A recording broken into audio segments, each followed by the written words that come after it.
Hi, long time no see. I'm sorry if you've been waiting for something from me for a while.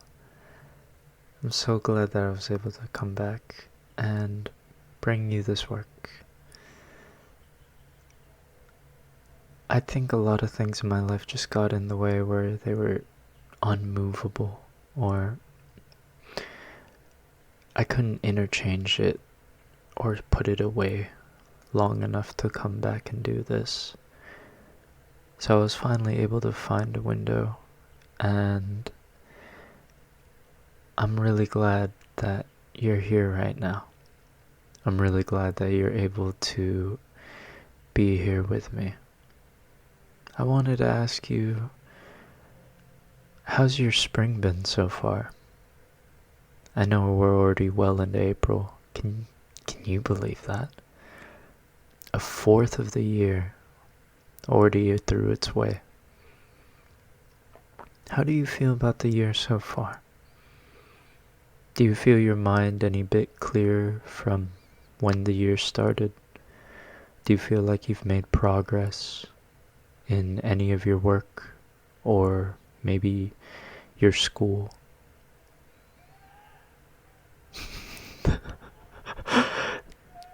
I do believe there's someone just loudly screaming outside my window. But I think that's also part of spring, isn't it? The sort of new joy and arrival of life, of things to come. If you feel like you haven't been really progressive, I want you to take that in for a moment. Really think about how you're spending your time. Really think about what time means to you and what is time well spent. And whatever your answer might be, maybe try to evaluate that. Maybe try to find the solution to the stagnance, or I guess the best way to describe it would be the stillness in what you're doing. That may mean that stillness is actually good for you, but maybe being uncomfortable is also important at times, right? Being pushed or moved into a new direction might lead to something bigger or something better. Something that brings you real, honest joy, something that drives you. Did you end up doing any of your spring cleaning? This is something I'm a bit guilty of. I recently took a couple days off from work, or what I would call work, to really do a deep, thorough clean of my room. I ended up doing all of the laundry. I had so much laundry all over the place, and just compiling them into colors and then loading them up into the washer dryer. Just seeing that gradual progress was so satisfying that I ended up cleaning out everything. I cleaned out my bookshelf. I ended up cleaning my PC as well. I went to it's like a computer store almost, and I got this little air duster can, and it was so cold to the touch whenever I would use it for too long. I'm not sure why. I'm kind of interested in that, but just seeing all of the dust just get blown out of my PC made me realize how long I'd been putting it off. How long I'd been putting off the mess, and how the mess, once it accumulates long enough, really does become a hindrance to life. It also affected my keyboard. I would look at the keys and there'd just be this dirt filed up, and I don't know where it came from. I don't really eat at my desk all too often, but then I realized that It's been perhaps a year and a half since I'd really taken a good look at it. Even though I look at it almost every day, I don't consider that it is constantly changing just like I am. Or just like I should be, rather. And so I took the time to disassemble it. I picked off all the keycaps, one pop at a time, one F key at a time, and I took a cleaning solution and a Q-tip, a bunch of Q-tips actually, and I ended up just scrubbing them down individually. I also have some new additions, some artisanal keycaps that some of my friends ended up gifting me from their local event, and they all look really good, and I thought it would be such a shame if I didn't clean it up to look clean together.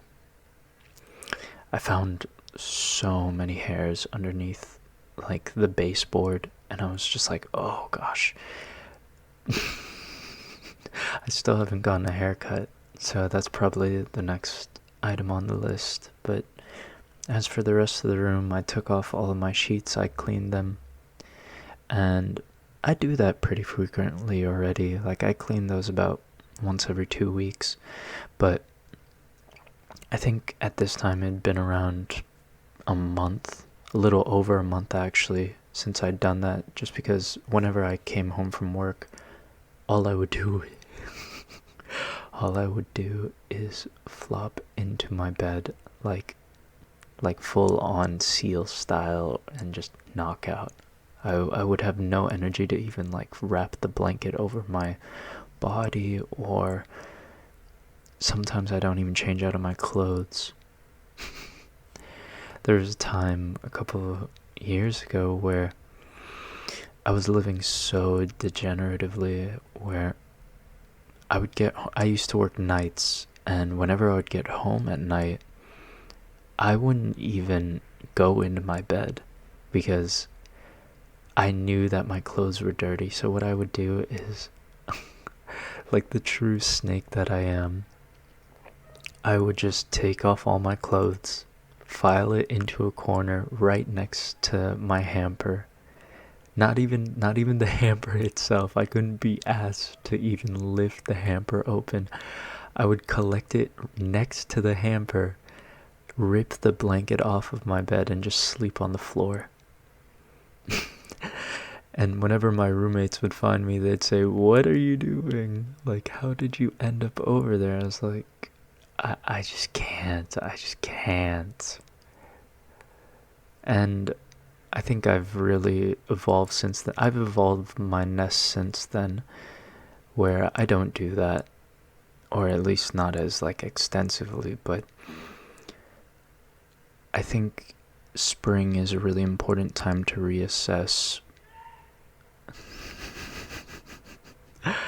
I think spring is a really important time to reassess where you are in life and where you could be going, because there are just so many things that can happen to you if you really take stock of what your resources are, what your position is, and you never know what'll happen. You never know what could be that chance encounter that could change your life. You never know. But even if it's all chalked up to luck, you have to make your own luck, right? You, as a person, have to position yourself in a way that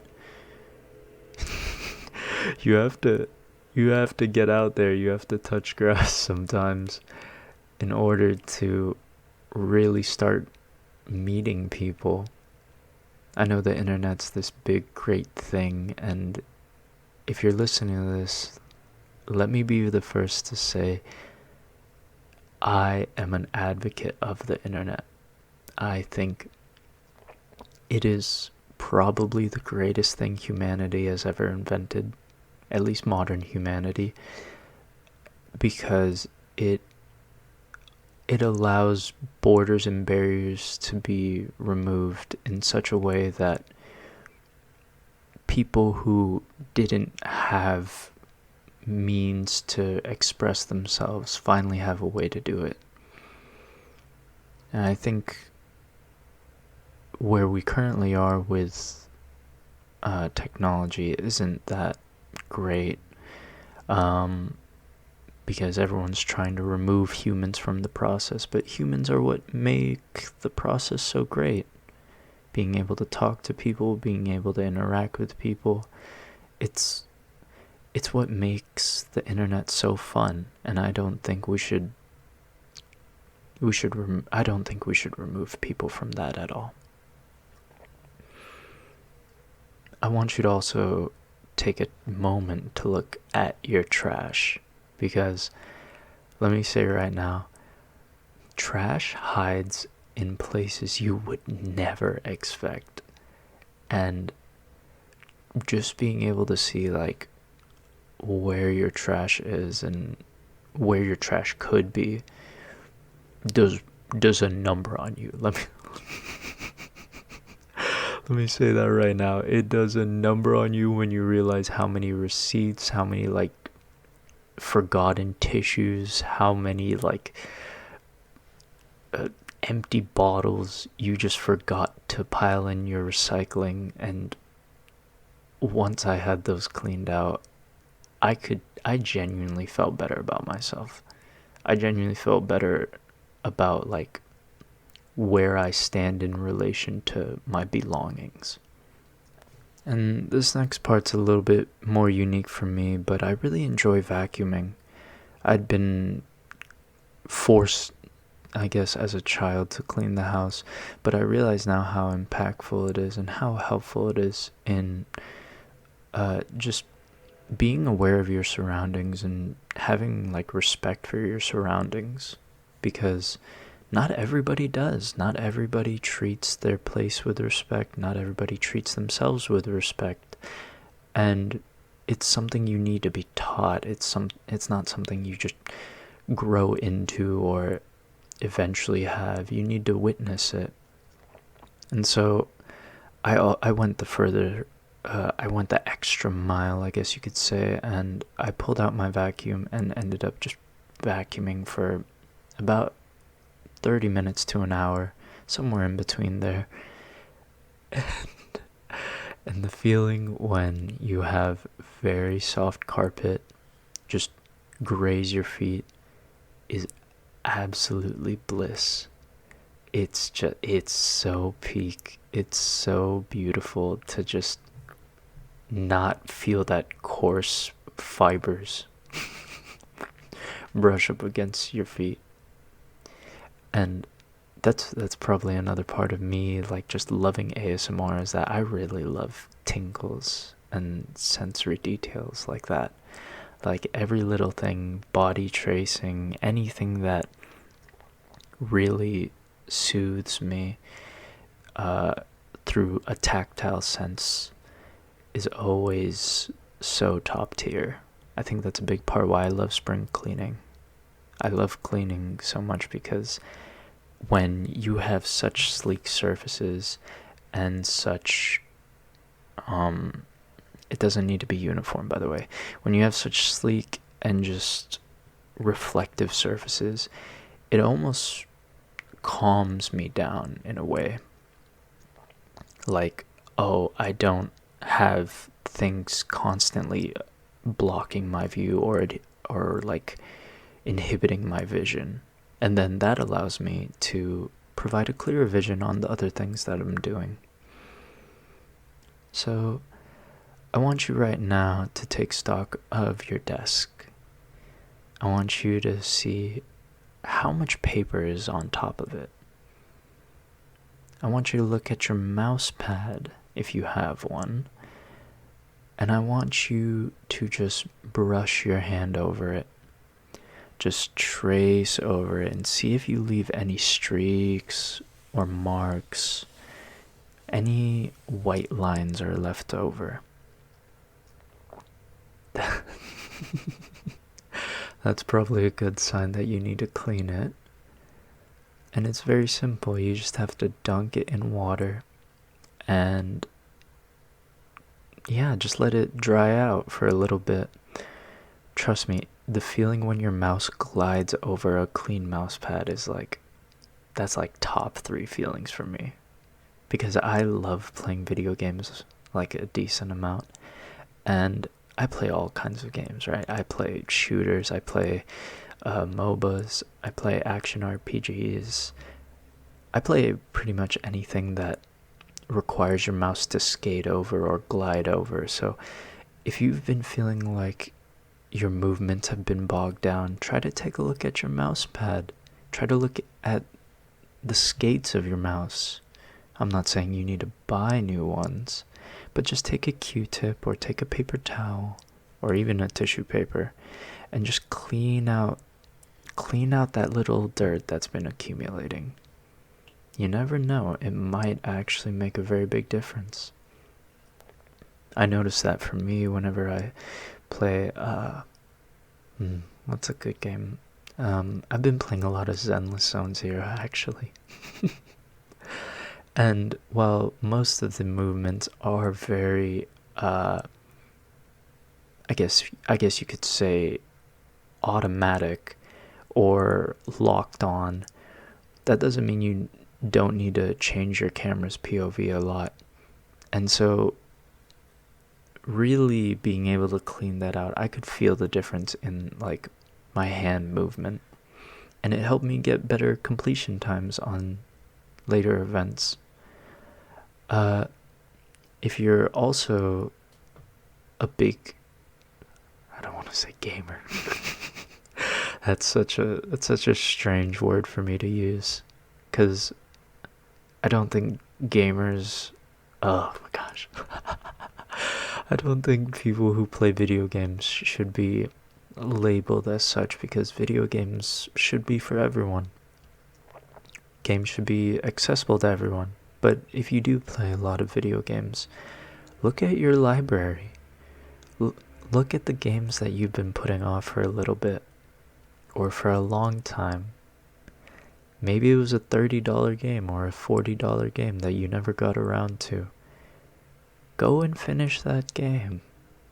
I know you really want to. I know it's hard to put time aside for it, but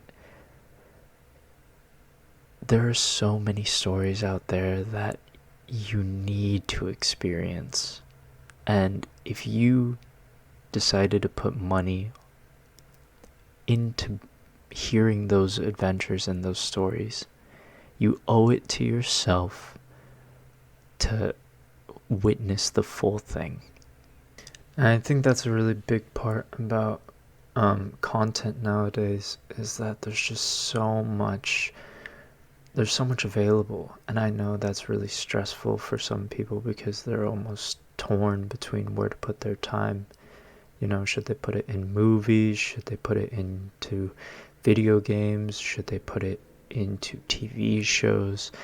There's so many ways to keep yourself distracted now that it's super easy to get overwhelmed. But the reason why I prefer video games as a medium is because it's really, at least to me, it's one of the last few things that you can do as like a shared experience. Because I remember when I was younger that whenever TV shows had weekly appearances, everyone would be anticipating that drop, and everyone would come to school the next day so excited to talk about that. And that magic is kind of gone now. But with video games, there's almost this limitless or timeless sensation where, so long as that other person has played the video game before, because it's so tactile and so engaging in a way, like you have to keep progressing through the story yourself, but at the same time you're also experiencing one. It makes such a fond memory in you that you can share with someone else who maybe played it 5 years ago. Like, your ability to reminisce is so much stronger because of how impactful video games could be. So I think if you have a good amount left in your inventory or your Steam library or wherever, try to play one or two of them. I'm not saying you need to clear out the whole library. I'm not saying you need to play like 12 games in a row. I'm just saying, I think it'd be nice if you showed one of them some love, right? And speaking of love, I've been cooking a lot recently, and I don't know if that's because of the time that we live in or what's going on with like supermarkets and all that. I just really have always liked cooking by myself. I loved just preparing the food and assembling it. But I always noticed that if I hadn't cooked in a while, some ingredients were probably left behind. And especially since summer's coming up, summer is rapidly approaching, like so fast that it's almost scary in a way. But you should check inside your fridge to see if there are any ingredients you can work up some magic with. And I usually like to save this part of the process for the last part. I like to make I guess you could call them leftovers.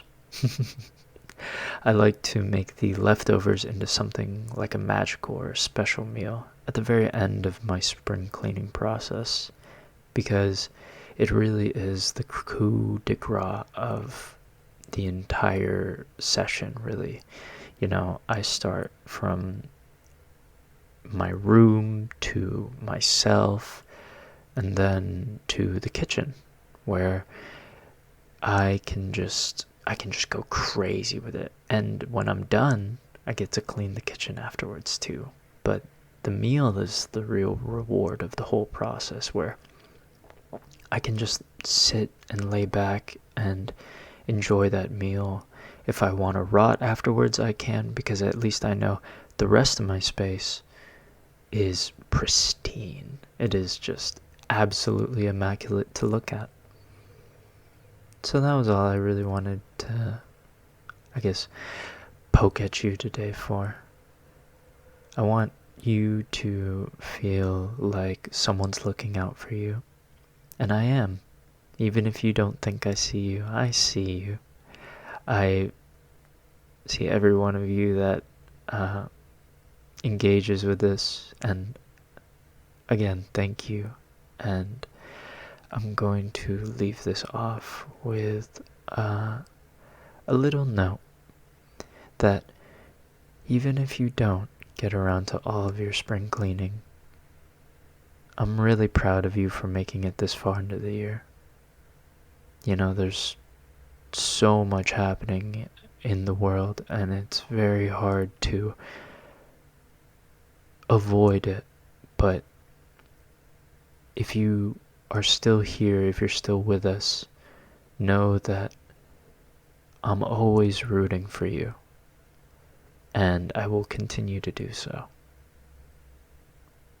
Have a good night, day, or afternoon, okay?